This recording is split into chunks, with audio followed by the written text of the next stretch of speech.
On va parler de intelligence artificielle. On va être très loin des clichés un peu sensationnalistes qu'on peut voir sur les médias ou sur la science-fiction. Si on comprend l'IA dans ce sens très général, c'est-à-dire des systèmes qui réalisent certaines tâches cognitives qui sont normalement associées à l'être humain, on verra que l'IA est partout. On a des maisons dites intelligentes, on a des systèmes de recommandation web, de voitures autonomes.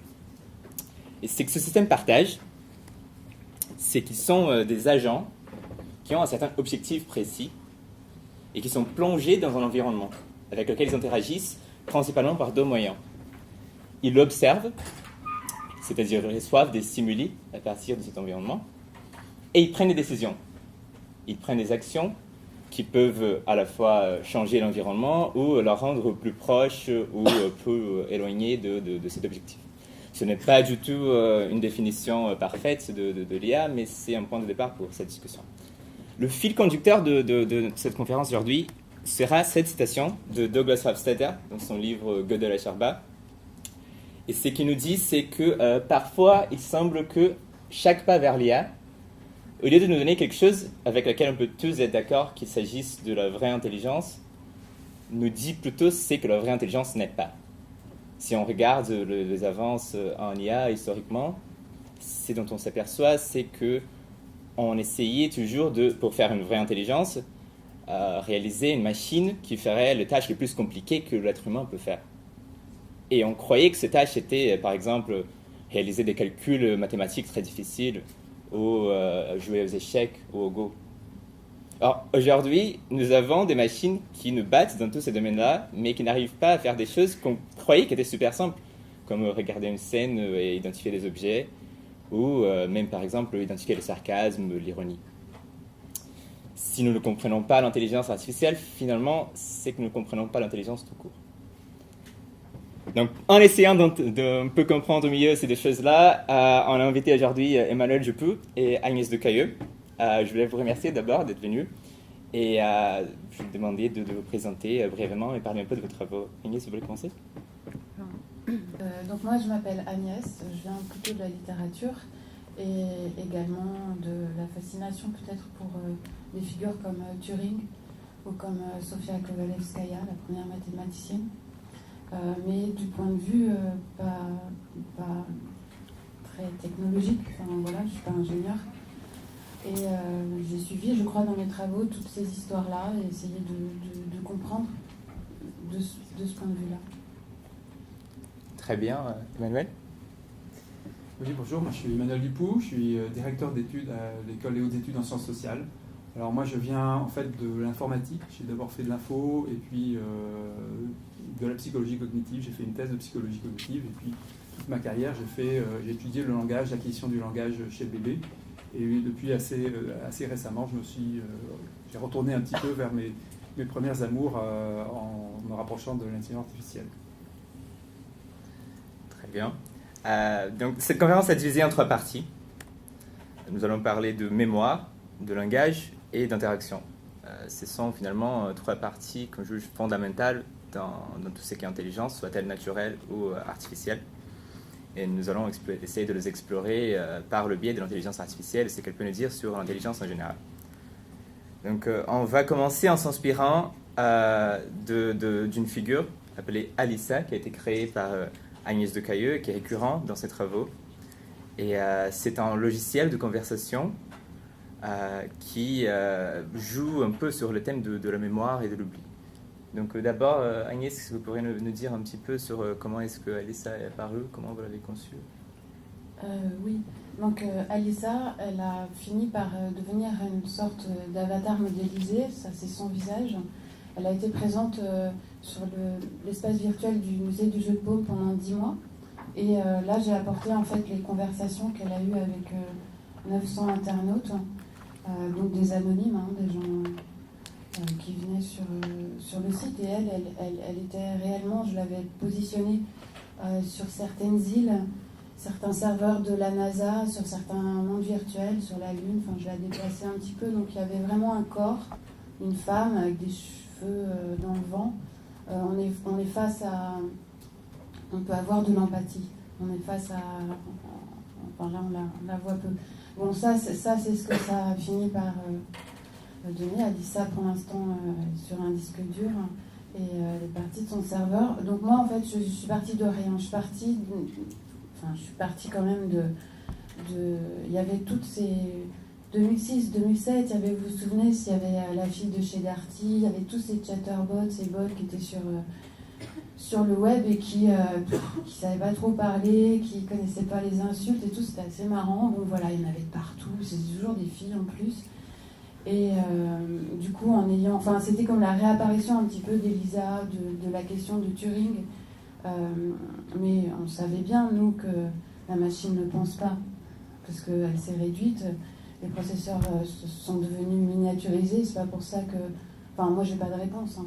Mais on n'était pas, en tout cas, dans l'utopie de la machine pense-t-elle des années 70, en se disant, le hangar va passer dans ma poche. Et là, ça va être terrible. Voilà, donc j'ai commencé par me dire, je vais créer une figure féminine, mais pour l'instant, elle n'a pas de corps, elle n'a pas de nom, elle n'a rien. Et je vais la présupposer amnésique, et seule devant son écran en 2066, c'est-à-dire les 100 ans d'Elisa, parce qu'aujourd'hui elle a 50 ans. Elisa, de Weizenbaum, premier programme d'agent, on peut dire ça, premier je pense, d'agent conversationnel, qui nous paraît maintenant un petit peu désuet, hein, un petit peu en étant, mais c'est comme une vieille dame. Hein. Et du coup, voilà, je suis allée la chercher un petit peu partout. Je lui ai cherché une sœur, un frère, un père, une plage, des failles. Je suis allée à l'IMEC, l'Institut des mémoires des études contemporaines. Pendant une semaine, chercher dans le fond de Félix Guattari. Je pensais y trouver un père ou un frère, un amant, mais en fait, j'ai trouvé la sœur monstrueuse, Guattari, qui écrit un rêve complètement génial, un seul rêve, son rêve. Lorsqu'il a travaillé sur Kafka pendant des décennies. Donc il y a un petit peu de la sœur monstrueuse de Guattari dans Alissa. Il y a aussi les jeunes filles de Kafka. Voilà, après je suis allée... j'ai vu le premier film de Duras, et il y avait une brune vachement... que j'arrivais pas à identifier, Nicole Hiss, premier film. Hein. Je l'ai cherché partout sur le web. Je ne l'ai pas trouvé parce que je me suis dit, ça se trouve, elle se dit c'est moi. Ou c'est ma mère, ou je sais pas qui. Et du coup, j'ai fini par la retrouver dans un film plus récent, hyper glauque. Enfin, elle était une sorte de catin, elle s'est agressée dans une caravane, enfin bref. Donc j'ai trouvé la faille. Après, j'ai cherché la femme, je l'ai pas trouvée. Je me suis dit, elle est morte, mais maître Google ne sait pas qu'elle est morte, donc elle est pas morte, elle est vivante. Donc j'ai fini par la trouver, elle habite pas loin, vers Odéon. Et en fait, c'est une vieille femme, je l'ai pas vue, hein, j'ai vu sa voisine. Et c'était une des femmes de Gallimard, donc tout simplement elle a fait des enfants, elle s'est arrêtée d'être comédienne et elle a pris un autre nom, c'est pour ça que je ne l'ai pas retrouvée. Par contre, je l'ai retrouvée, elle a doublé une prêtresse dans Charivan, qui est une série japonaise par hasard. Voilà, j'ai vu Nicole Hiss double la prêtresse dans Charivan. C'est un peu Ixor, le shérif de l'espace. Voilà, tout ça est rhizomatique. Enfin, voilà, je vais m'arrêter là. Il y a un peu de Marie dans la trilogie de Jean-Philippe Toussaint. En gros, j'ai passé un an à essayer de trouver, face à l'écran ou ailleurs, ou en lisant, la construction de cette figure. Et après, comme moi je ne sais pas écrire, j'ai copié-collé. Et après, j'ai instruit... j'ai pas trouvé assez de financement pour travailler avec un ingénieur ou un développeur, un programmeur, donc j'ai appris juste le langage AML qui est tout simple, qui est là 2004, je crois, c'est Alice. C'est 2004, c'est Richard Wallace qui est décédé il n'y a pas longtemps, il y a 2 ans, je crois. Enfin, donc ça, c'était Alice. En fait, l'AML, c'est avec ça que toutes les filles de chez Darty et le web était programmé, c'est-à-dire c'est un dictionnaire qui sait tout, mais c'est pas forcément super intéressant parce que justement il sait tout. Donc il sait tout, il sait parler du canapé, par contre il sait pas trop parler de Kafka, c'est normal. Mais donc l'idée c'était de comprendre comment on formatait l'esprit et ces jeunes filles sur les web en pixels. Et puis d'essayer de jouer avec ce petit programme qui ne laisse pas beaucoup de possibilités, hein. C'est pas une usine à gaz, hein. Mais on peut bien s'amuser quand on détourne et quand inlassablement on instruit son agent. Voilà. Voilà, donc Alissa ne sait pas, enfin vous répond pas, ne sait pas parler de canapé, déjà elle ne connaît absolument pas le terme. Et voilà. Donc voilà, finalement vous avez essayé de conférer cette identité à ce personnage en faisant ce mélange artistique, littéraire, et en ajoutant cet ingrédient de l'oubli et de défaillance. Effectivement. Et pour revenir peut-être à Emmanuel, c'est quelque chose qu'on voit souvent, c'est cette idée que finalement l'erreur, c'est quelque chose d'intrinsèquement humaine, et c'est peut-être ce qui nous distingue des machines. Alors on sait que ça ne peut pas être vrai, les machines sont faites par l'être humain, donc elles doivent échouer, avoir des erreurs à un moment donné. Mais on peut se demander peut-être, est-ce qu'il y a des erreurs qui sont plus humaines que d'autres ? Est-ce qu'il y a certaines erreurs qu'on veut avoir dans un système intelligent et d'autres qui révèlent qu'en fait le système n'est pas intelligent et qui n'a pas la vraie IA. Donc qu'est-ce que ces types d'erreurs nous disent sur l'intelligence ? Merci. Alors, oui, je voudrais effectivement... en fait, cette question, il y a deux parties. Il y a les erreurs du côté de la machine et il y a les erreurs du côté des humains. Donc, du côté des machines, effectivement, les machines font des erreurs. C'est l'idée de dire que ce qui est propre de l'homme, c'est de faire des erreurs, c'est complètement faux. Même votre ordinateur va oublier tout ce que vous mettez dessus. Si vous attendez suffisamment longtemps, tout va s'effacer sur le disque dur. Ça, c'est les caractéristiques de l'univers, l'entropie qui augmente. De toute façon, l'information va se perdre.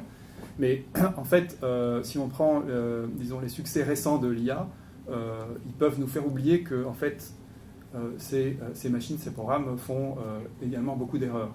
Alors j'ai une petite illustration de ça. Voilà. Donc ça a été...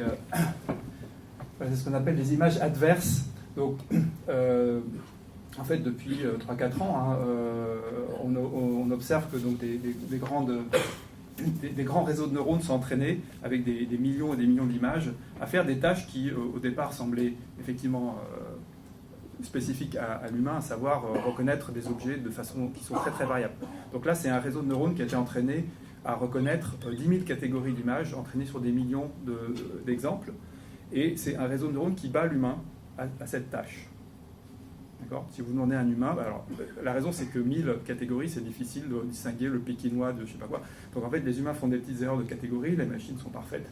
Enfin, donc c'est un réseau de neurones qui est meilleur que l'humain à faire cette tâche. Mais maintenant, ce que les chercheurs dans ce papier ont fait, c'est ce qui s'appelle les images adverses. Étant donné le réseau de neurones, ils ont essayé de l'entraîner, ils ont essayé de voir qu'est-ce qui lui faisait faire, quel genre d'image pourrait lui faire donner des réponses très, très importantes. Donc là, vous ne voyez pas très bien ce qui est écrit ici. Donc là, en haut, vous avez ici une image qui va faire penser au réseau qu'il y a un moineau. Là, vous avez un moineau. Là, vous avez un guépard.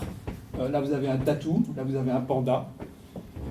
Donc ça, c'est des images qui le réseau va donner une réponse. Oui, je suis 100% sûr, c'est un objet comme ça. Et donc là c'est une autre façon de générer ces images-là. Là, vous avez un pingouin royal, un manchot royal. Ici, vous avez une télécommande. Alors, ce qui est intéressant, on voit quand même un tout petit peu comment le réseau fonctionne. Ici, le réseau qui reconnaît la télécommande, il a remarqué que dans les télécommandes, il y a plein de petites touches. Et donc, vous lui balancez énormément de touches, et il va se dire « Ah, ça, c'est une télécommande, je suis sûr. Il n'y a que ça qui a autant de touches, ça peut être une télécommande. » Voilà. Donc là aussi, vous reconnaissez le pan, ici, la queue du pan, peut-être les guitares électriques. Bon. Voilà. Donc ça vous donne une idée que les réseaux de neurones, en fait, même s'ils ont des performances extraordinaires quand on les teste sur un certain nombre d'exemples, en fait, peuvent se tromper sur des choses qui nous semblent complètement aberrantes. On peut aller un petit peu plus loin. Donc l'image d'après, ici, a été obtenue en prenant une image de départ, voilà, qui est classée correctement par le réseau. On lui rajoute un bruit qui semble aléatoire et qui ne l'est pas du tout. Et on va transformer la réponse du réseau en autruche. Voilà. Donc là, vous avez dans cette colonne-là, le réseau pense que c'est une autruche. Tous ces objets-là sont des autruches. D'accord. Donc ça, c'est ce qui s'appelle... ça montre que non seulement le réseau fait des erreurs, mais en plus, on peut, si on connaît comment fonctionne le réseau, on peut du coup faire une attaque contre le réseau. Et la dernière image que je voulais montrer là-dessus, ça a été un papier qui vient de sortir récemment. Donc là, c'est un objet. On peut fabriquer un objet, des lunettes ici, qui vont permettre de changer l'identité de la personne. Donc là, vous mettez les lunettes ici, vous transformez dans cette personne, etc. Là, si vous mettez un bonnet et des lunettes comme ça, en fait, vous devenez invisible. Ce qui est très pratique si vous voulez aller cambrioler quelque chose, parce qu'en fait, tous les systèmes qui reconnaissent les visages tous utilisent le même algorithme, et cet algorithme se trouve se tromper complètement avec ce type de stimuli.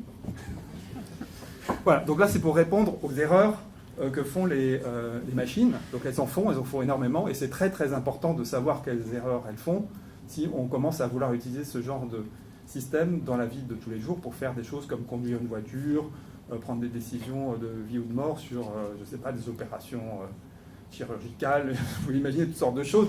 Donc là, c'est dans ce type d'opération, ce qu'on voudrait, en fait, c'est que la machine fasse moins d'erreurs que l'humain, ou peut-être les mêmes erreurs que l'humain, de sorte qu'on ne soit pas révolté dans les conséquences d'une décision qui serait prise par la machine.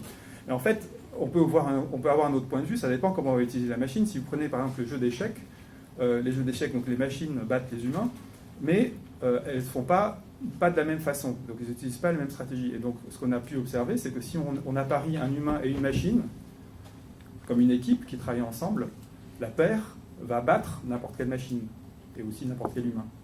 Et donc là, c'est un cas où finalement les erreurs des deux organismes, on va dire l'organisme artificiel et l'organisme naturel, peuvent se combiner de sorte qu'on arrive à...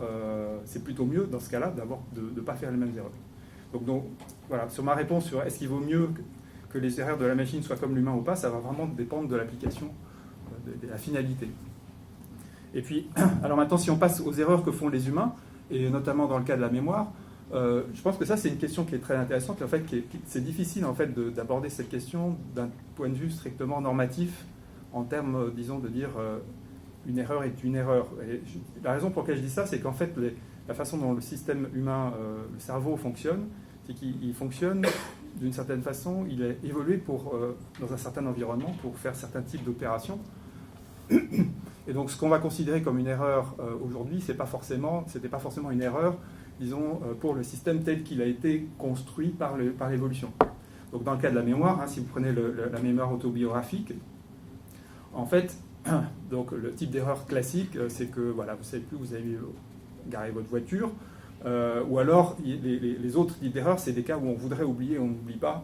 Donc c'est ce qu'on trouve dans les cas de troubles, disons, des rescapés d'accidents vont constamment avoir cette mémoire qui revient en boucle, et là, alors qu'on aimerait bien l'oublier. Donc ça, c'est des cas qui sont, on va dire, des fonctionnements dits, des dysfonctionnements de la mémoire. Mais en réalité, si on comprend comment le cerveau fonctionne, on s'aperçoit que finalement la mémoire biographique, elle répond en fait à un espèce de compromis entre d'un côté vouloir stocker tout et de l'autre côté vouloir être capable de généraliser. C'est-à-dire de pouvoir dire, bon, bah, dans cette situation j'ai fait ça, donc il faut que je fasse ça dans cette nouvelle situation qui lui ressemble. Donc ça veut dire qu'il faut pas forcément toujours stocker tout, c'est des fois mieux d'oublier certains détails et de construire des représentations, on va dire, plus génériques.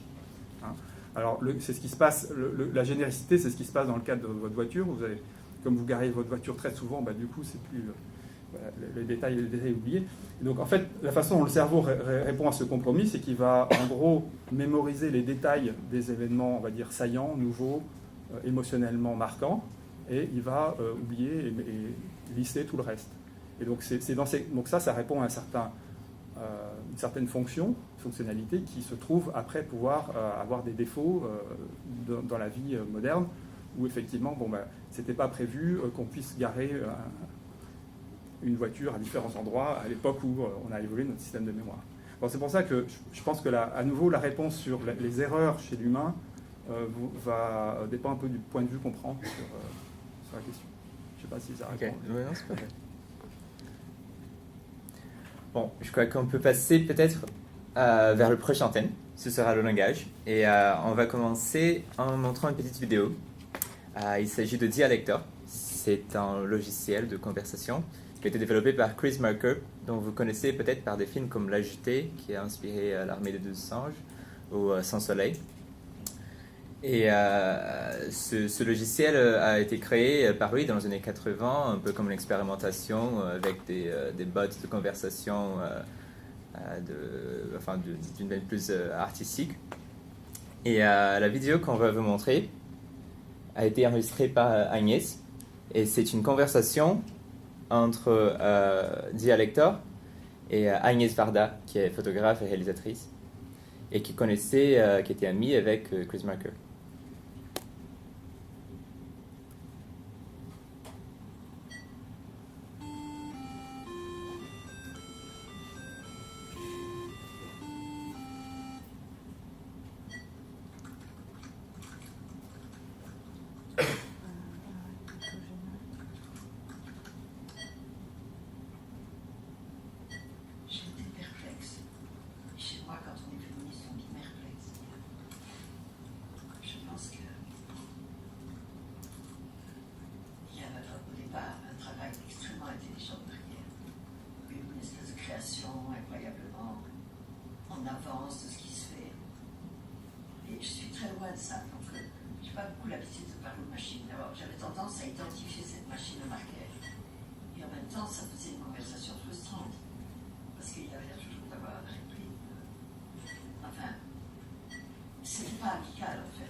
Voilà. Donc d'abord, une question pour Agnès. Quelque chose que je trouve très frappant dans cette vidéo, c'est le moment où Agnès Varda a dit qu'elle avait tendance à identifier Dia Lector à Chris Marker, et que ça rendait la conversation très frustrante parce qu'elle ne réussit pas à le voir là-dedans. Donc vous avez regardé le code de Chris Marker et vous avez récupéré le programme. Je voulais vous demander qu'est-ce que vous avez trouvé dans ce logiciel.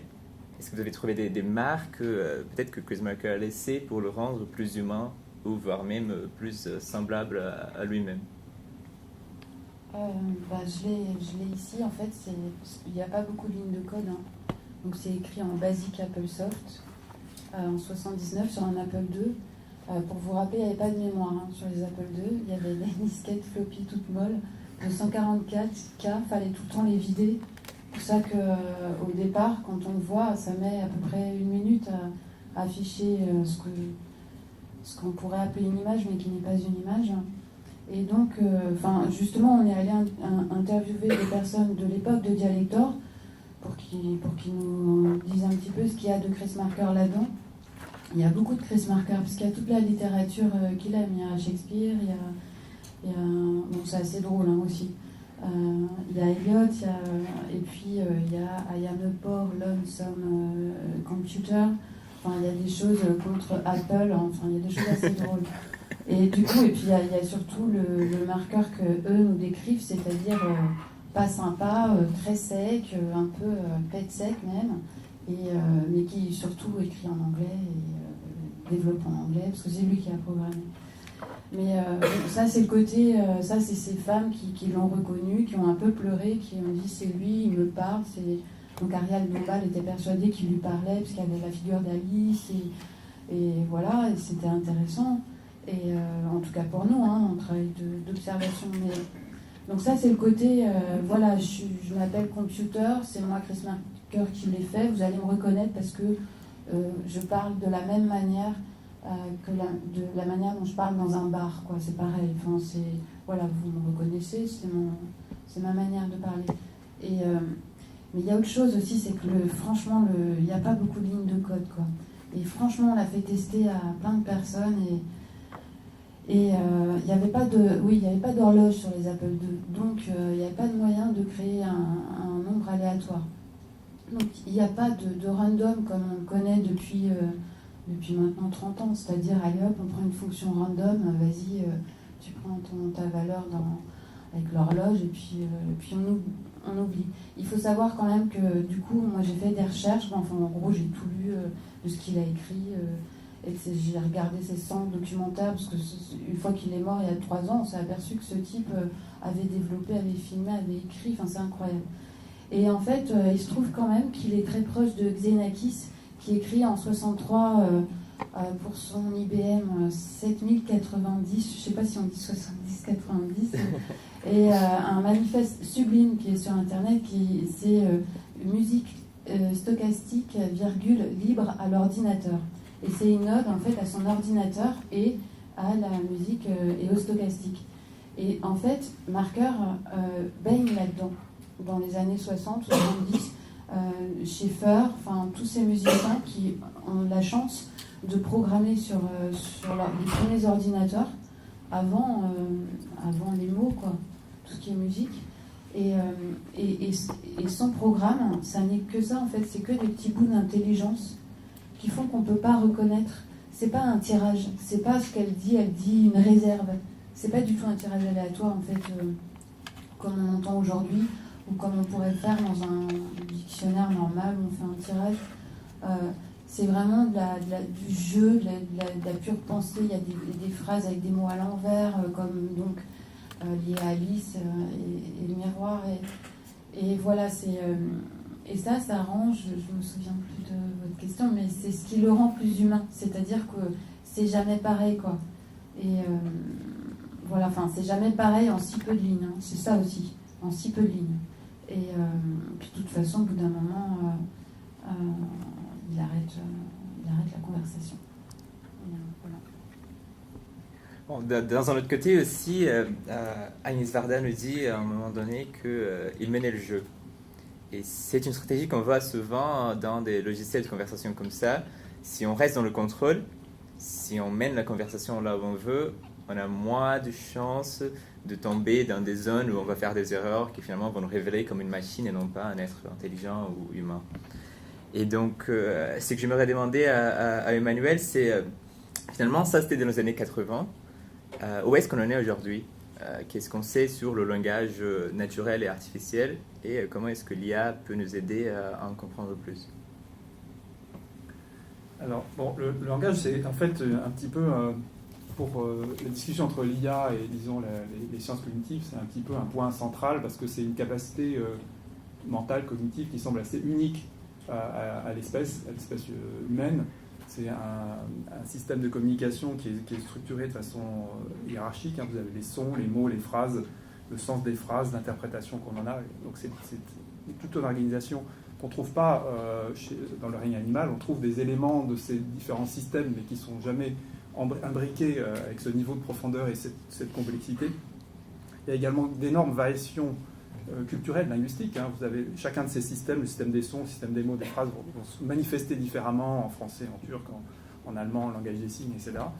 Donc il y a à la fois une complexité et une variabilité. Et en même temps, il y a le troisième caractéristique, c'est qu'il y a une capacité générative quasiment infinie. Hein. Vous pouvez exprimer un nombre quasiment illimité de phrases, de concepts, d'idées avec le langage. Et donc du coup, la question c'est centrale qui va intéresser d'une part les psychologues, les neuroscientifiques de l'un côté et de l'autre côté les gens de l'intelligence artificielle, c'est comment est-ce qu'on peut arriver à comprendre cette capacité, comment est-ce qu'on peut arriver à la modéliser par un système automatique. Et en gros, disons, c'est un débat qui existe depuis pratiquement le début de l'apparition des sciences cognitives et de l'IA dans les années 60, qui a eu un espèce de grand rebondissement dans les années 90, parce qu'il y a eu en gros un débat entre ceux qui pensaient qu'on pouvait comprendre cette capacité avec des systèmes symboliques, donc système de symboles, des grammaires, des automates, disons en gros des outils qui viennent de la logique mathématique, et puis les gens qui venaient plutôt ce qu'on appelait les connexionnistes, qui pensaient que c'était essentiellement des statistiques et des calculs numériques qui permettaient d'expliquer le langage. Et donc, ce qui est intéressant, c'est qu'aujourd'hui, finalement, si on regarde l'IA et les progrès de l'IA extrêmement récentes, c'est plutôt cette deuxième approche qui semble gagner, qui semble avoir, disons, réussir à donner des résultats très surprenants et très spectaculaires dans le traitement automatique du langage. Donc j'ai ici un petit exemple qui est donné ici. Alors, je ne sais pas si vous allez pouvoir lire. En gros, l'idée des réseaux neutres, c'est une idée qui a été proposée en fait par Jeff Feldman, qui était un psychologue dans les années 90, qui était de faire un système extrêmement simple comme ça, un réseau de neurones. Donc c'est un système qui porte des unités qui sont connectées par des points numériques. C'est un système qui va faire du calcul numérique essentiellement, des additions, des multiplications sur des nombres. Donc on va représenter une lettre ici par un pattern d'activation, un vecteur avec des grandeurs numériques. Et on va entraîner ce système-là, qui est un système où on a des unités qui sont connectées à d'autres unités, avec une petite boucle ici. Et donc le système est entraîné caractère par caractère. On lui donne le caractère B de bonjour, et il doit prédire le O qui va être la lettre suivante. C'est comme on demande au réseau une tâche impossible qui est de prédire le futur. Je vous donne un B, vous devez nous donner un O. Quand je vous donne un O, vous devez nous donner un N, etc. D'accord ? Donc c'est une tâche impossible, mais le réseau peut être entraîné. Il ne va pas être très très bon, mais il va apprendre, disons, un certain nombre de poids dans ce système. Et une fois qu'on a fait ça, on peut transformer le réseau en un générateur. La façon dont on fait ça, c'est qu'on lui donne maintenant un B. On prend une des lettres possibles qui va sortir, on tire au hasard dedans, on la réinjecte au début. Ici, on va continuer. Maintenant, le système va générer spontanément à partir de la première lettre que vous donnez. Et si vous faites ça, donc là c'est un système qui a été entraîné. Donc là maintenant, les systèmes modernes, ils sont beaucoup plus gros que les systèmes de Hellman des années 90, mais en gros c'est la même idée, exactement la même idée, ça n'a pas changé. Et voilà ce que ce système qui a été entraîné sur un corpus de Shakespeare peut donner. Je ne sais pas si vous voyez, vous pouvez lire le texte, c'est assez amusant. Ce qu'on peut remarquer, c'est que le système a appris qu'il y a une succession de personnages qui vont faire des petites tirades.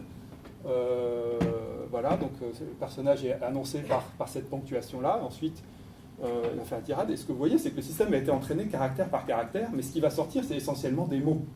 Le système s'est débrouillé pour repérer qu'il y avait des mots avec des espaces et il y a des ponctuations. Ça ne veut pas dire grand-chose, mais ça ressemble à du Shakespeare. Voilà. Alors moi je me suis amusé, ça c'est un exemple qu'on peut télécharger sur le web. J'ai téléchargé le système sur le web et je l'ai fait tourner sur un autre corpus. Voilà, est-ce que vous pouvez deviner sur quoi je l'ai fait tourner, sur quel corpus je l'ai fait tourner? Oui.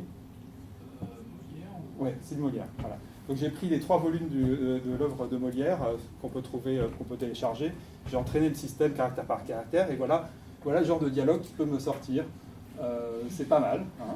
Vous allez lire peut-être, je sais pas si j'ai. Alors oui, Mascari, je ne puis davantage à propos. Marianne, ô ciel, de ce qu'il doit faire et sa gloire à tous deux, qui sait se montrer des vœux de notre ressentiment, c'est bien de suivre le plus grand embarras, etc. Alors, il y a aussi des choses qui apparaissent là. Certaines choses ne sont pas vraiment des mots. La poste dépouillante, ça pourrait être un mot en français, mais c'est pas exactement. Voilà, donc voilà ce que peut faire un système qui est purement statistique, et c'est quand même assez impressionnant, parce qu'on a vraiment l'impression que le système, il a quand même appris des éléments de langage à partir simplement de cette tâche stupide de prédire le prochain caractère à partir du caractère d'un. Alors, dernier exemple que je veux donner, il est ici. Donc là, c'est un travail que j'ai fait avec un postdoc dans mon laboratoire, donc essayer de comprendre un peu mieux qu'est-ce que font ou ne font pas ces réseaux de neurones, qui sont tellement stupides du point de vue de leur structure, mais qui semblent donner des résultats tellement impressionnants. Et donc, ce qu'on a appris, c'est qu'on a pris une des choses qu'on fait dans le langage, n'est-ce pas, c'est qu'on va, disons, pas seulement sortir des chutes de mots, mais il y a des liens entre les mots. Et en particulier, il y a ce qu'on appelle l'accord, un phénomène d'accord. Donc en français, on dit les usagers prendront le train, mais on dit l'usager prendra le train. Si vous dites les usagers prendra le train, ça ne va pas. D'accord ? Donc là, c'est quelque chose qu'on peut, même si vous n'avez jamais vu cette phrase, vous êtes complètement capable de faire ces jugements de grammaticalité. Et la question, c'est est-ce que les réseaux de neurones arrivent à faire ces jugements de grammaticalité quand on les a entraînés comme ça, caractère par caractère ou mot par mot?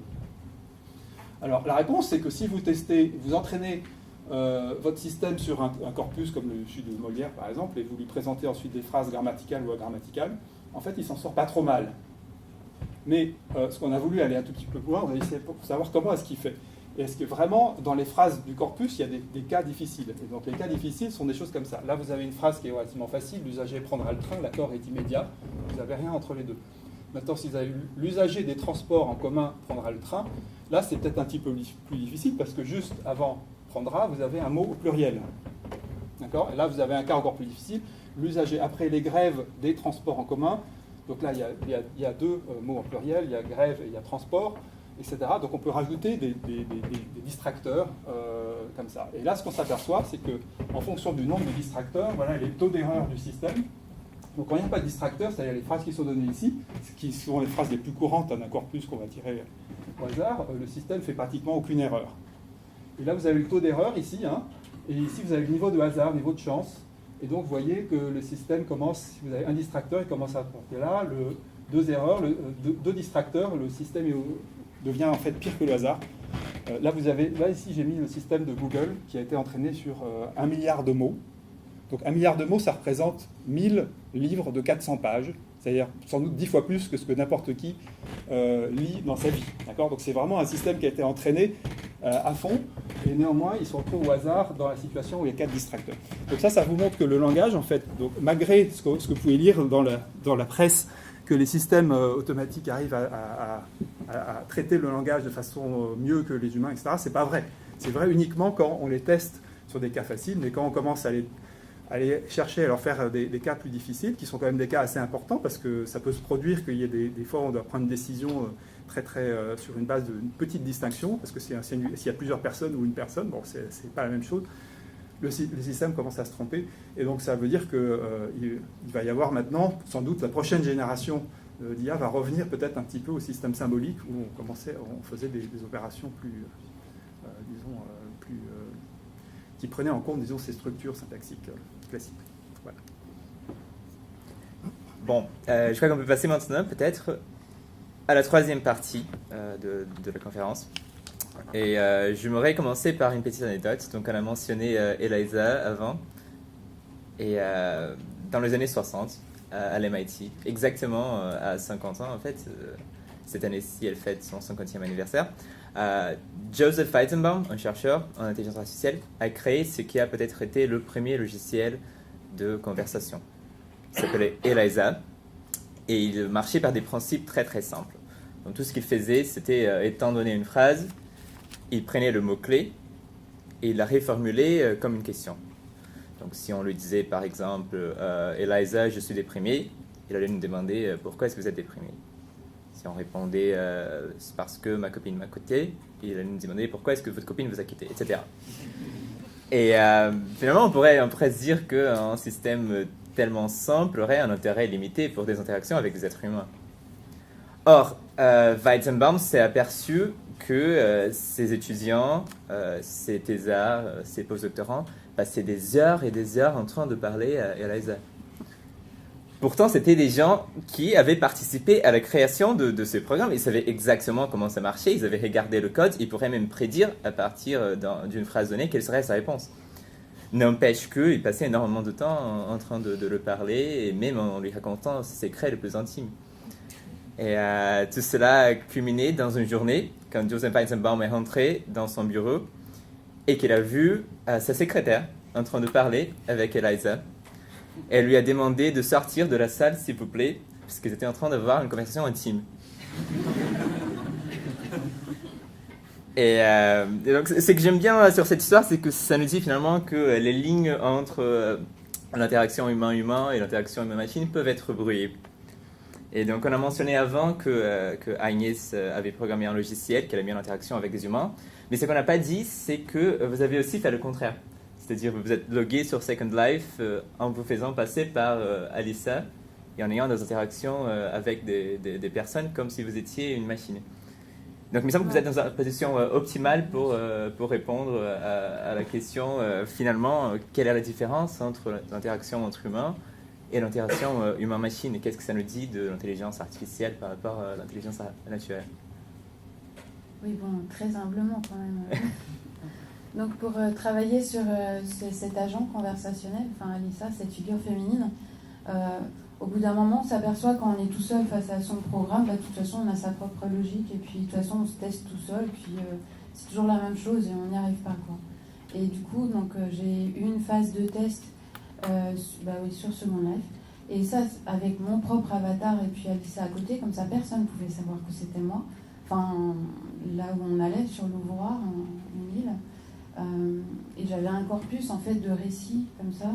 Et puis je prenais des phrases, puisqu'Alissa, elle répond pas, elle s'en fout un peu.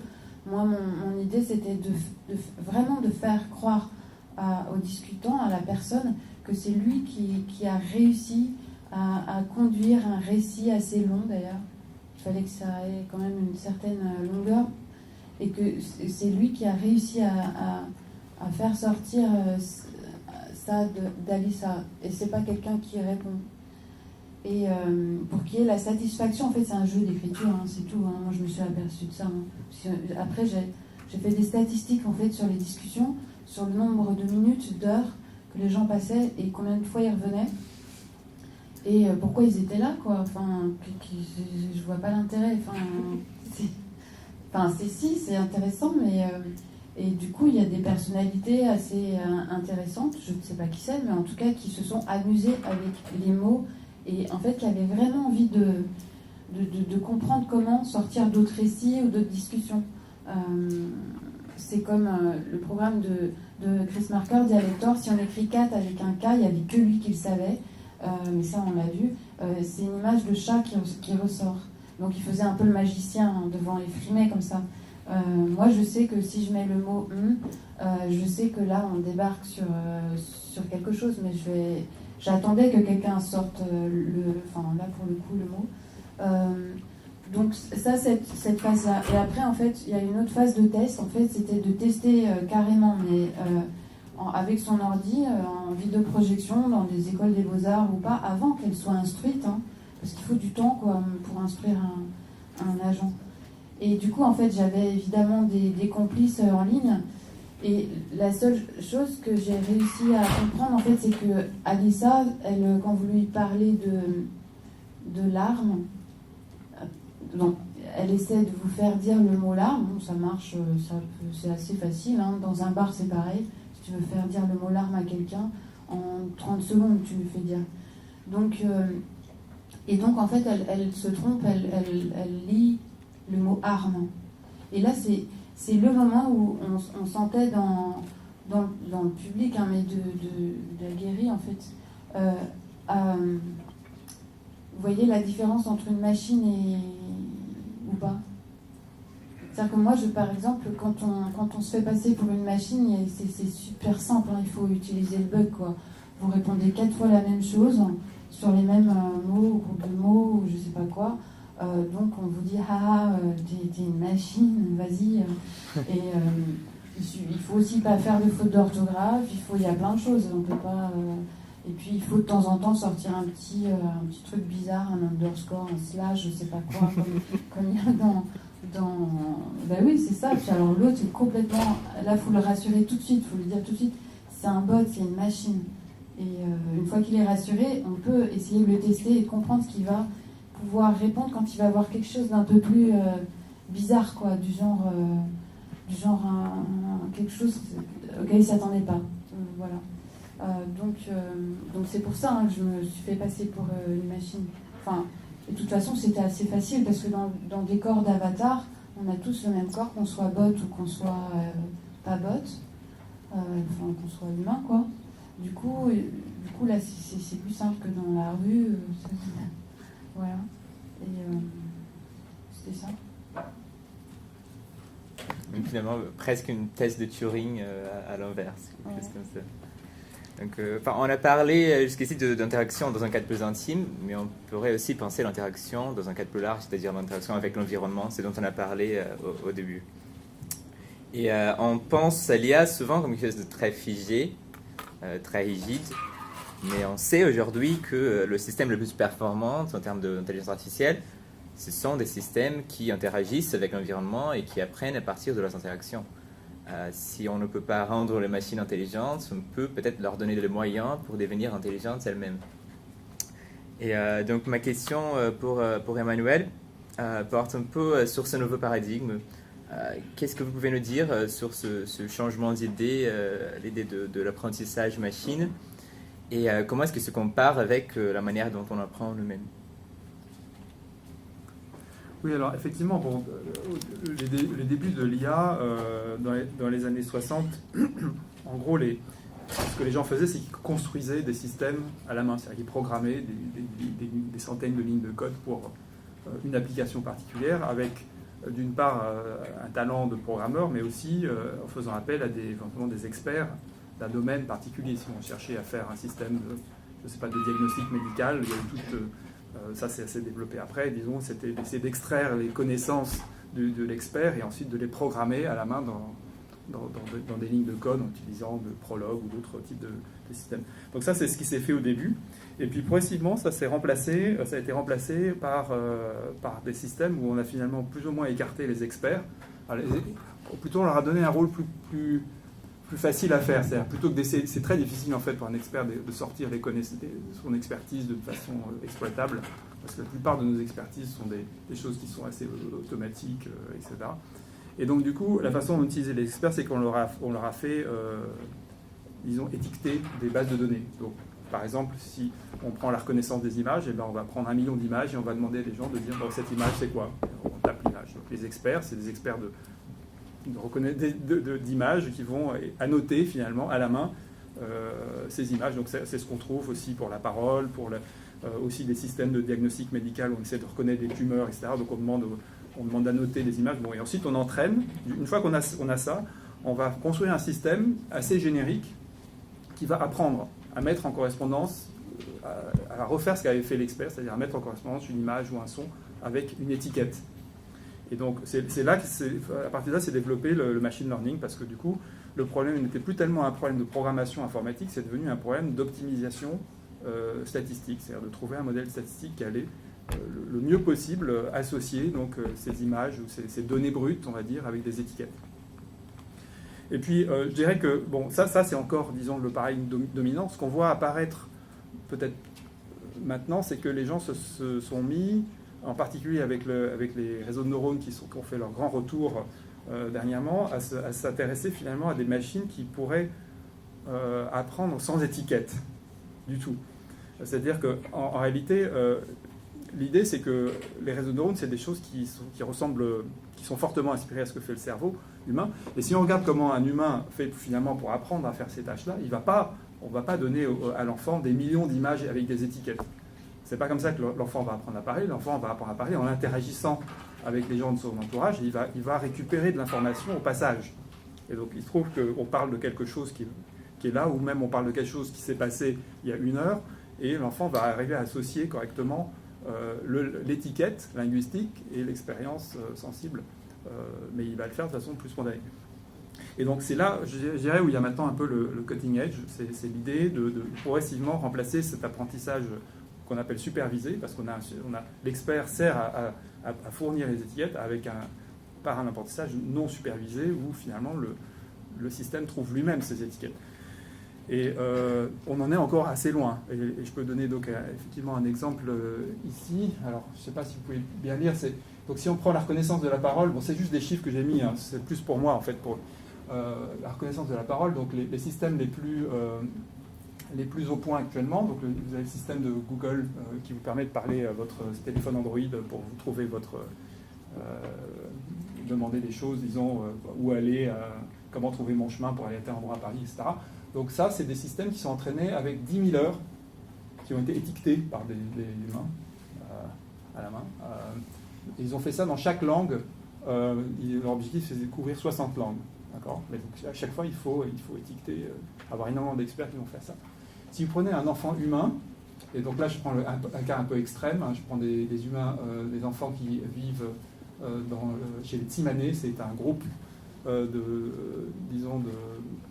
social qui vit de cueillette et de chasse, donc disons un groupe humain qui est le plus proche de ce qui ressemble aux chasseurs-cueilleurs qui a été disons, notre condition de vie pendant toute notre évolution, ils entendent, l'estimation courante, c'est qu'ils entendent environ 150 heures non annotées explicitement pendant leurs 4 premières années, et au bout de 4 ans, ils parlent. Donc ça veut dire que les enfants sont 40 fois plus efficaces que Google à apprendre, et avec une information plus faible. Si vous prenez le jeu d'AlphaGo, le jeu de Go qui a fait beaucoup couler d'encre dernièrement, donc AlphaGo a battu Lee Sedol, qui est un humain, d'accord, sauf que si on regarde la façon dont AlphaGo a été entraîné, il a été entraîné avec 100 millions de parties qu'il a jouées, en partie contre lui-même, en partie des parties qui ont été téléchargées, documentées. Une estimation pivométrique serait que Lee Sedol, lui, il a appris dans toute sa vie, il a passé 50 000 jeux. Voilà. Donc, en gros, l'humain est à peu près, en supposant qu'ils sont à peu près au même niveau, ce qui n'est pas tout à fait le cas, mais bon, l'humain est environ 2000 fois plus efficace avec les données que la machine. Donc là, il y a un gros progrès à faire encore si on veut effectivement passer à la prochaine génération de l'IA, qui serait une IA qui apprendrait comme les humains apprennent. On en est encore très loin. Le dernier exemple, c'est en gros l'apprentissage de la robotique. Donc ça, c'est un gros problème avec la robotique. La robotique a suivi exactement la même transformation. On est passé de système où on programmait tout à la main. Donc vous pouvez le voir si vous téléchargez des vidéos de Asimov. Vous voyez le truc qui a été programmé algorithmiquement. Il marche de façon complètement rigide, en étant sûr qu'il ne va pas se déséquilibrer, etc. Donc ça, c'est vraiment les ingénieurs qui ont programmé les choses de façon complètement top-down.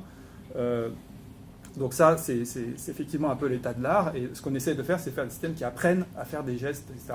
Et là, on s'aperçoit que c'est beaucoup plus dur. Donc il y a l'apprentissage par renforcement, qui est une méthode qui est très inspirée du cerveau.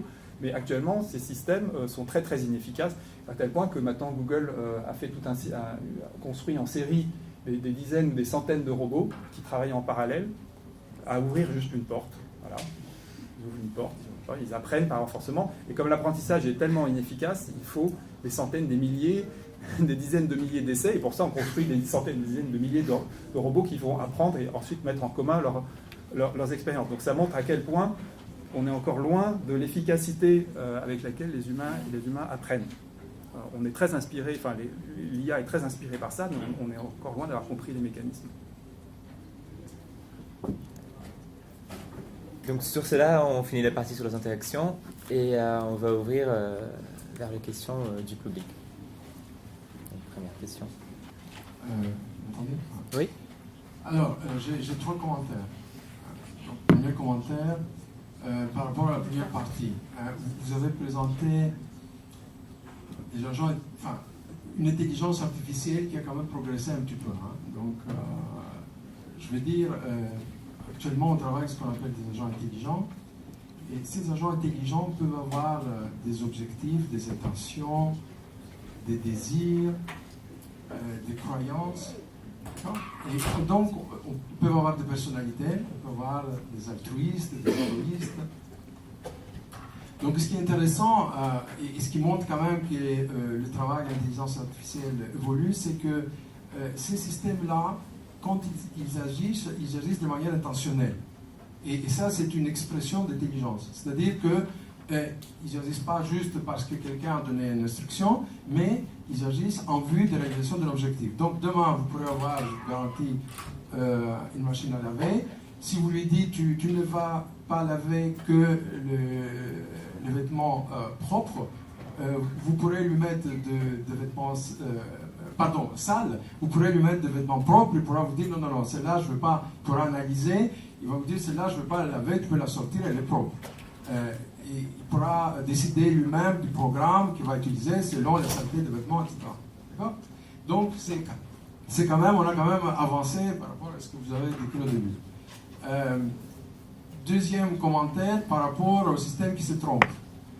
Oui, mais on peut quand même considérer qu'on peut modéliser des raisonnements très complexes en utilisant des approches formelles, où on peut, si on est capable de prouver des propriétés théoriques, là on peut garantir que le système ne va pas se tromper, et heureusement d'ailleurs, parce que je ne parle pas de bac informatique, je parle de problèmes, de fautes au niveau de raisonnement, parce que sinon on aurait des avions qui tombent tous les jours, etc., heureusement. Donc on peut quand même avoir la garantie qu'un système, quoi qu'il se passe, même s'il apprend de nouvelles connaissances, de nouvelles connaissances, il pourra toujours avoir un comportement qui soit cohérent par rapport à ce qui a été donc, créé. Et troisième commentaire, il y a toute une branche d'informatique, enfin d'intelligence artificielle, où on a besoin des experts. Et donc, juste pour dire qu'on peut modéliser des raisonnements très complexes et qu'effectivement, l'apprentissage n'est pas très utile encore, malheureusement. Hein, et donc, on est obligé de coder et chercher des méthodes très puissantes, formelles, pour représenter différents types de raisonnements très complexes. Voilà. Quelle est la capacité d'auto-apprentissage du système d'intelligence artificielle? Parce qu'on a, si j'ai bien compris, le jeu de Go, par exemple, le logiciel a auto-appris, c'est-à-dire il a fait des parties, il a fait des erreurs, il s'est fait battre, ensuite il a essayé de comprendre les erreurs et se corriger lui-même. On se rapproche beaucoup plus de quelque chose de vraiment intelligent